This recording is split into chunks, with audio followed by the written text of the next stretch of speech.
वाल्मिक कराडची संपत्ती जप्त करण्याची मागणी आमदार सुरेश धस यांनी केली आहे। या प्रकरणी उज्ज्वल निकम यांची सरकारी वकील म्हणून नेमणूक करावी अशी मागणी देखील धस यांनी मुख्यमंत्र्यांकडे केली आहे।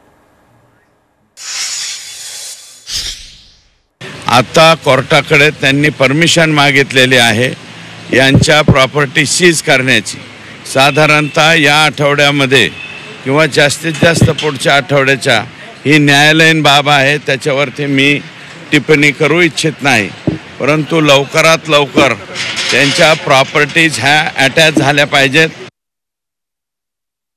आता साहेब मला आत्ता भेटणार नाहीत, उद्या सकाळची किंवा 10-11 वाजेपर्यंतची वेळ मिळेल, मी एंडोर्समेंट त्याच्यावरती घेईल आणि विनंती करणार आहे की केस चालवण्यासाठी माननीय उज्ज्वल निकम साहेब यांची सरकारी वकील म्हणून त्या ठिकाणी नियुक्ती करावी अशा प्रकारची विनंती मी करणार आहे।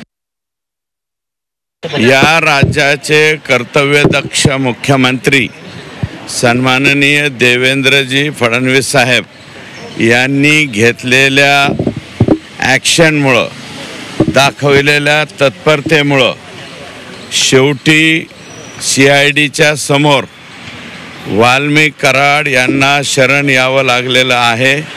प्रथमतः मी राज्याच्या मुख्यमंत्र्यांचं इतकं कणखर निर्णय आणि धडाधड निर्णय घेतले त्याबद्दल त्यांचं मी मनापासून या ठिकाणी आभार मानतो।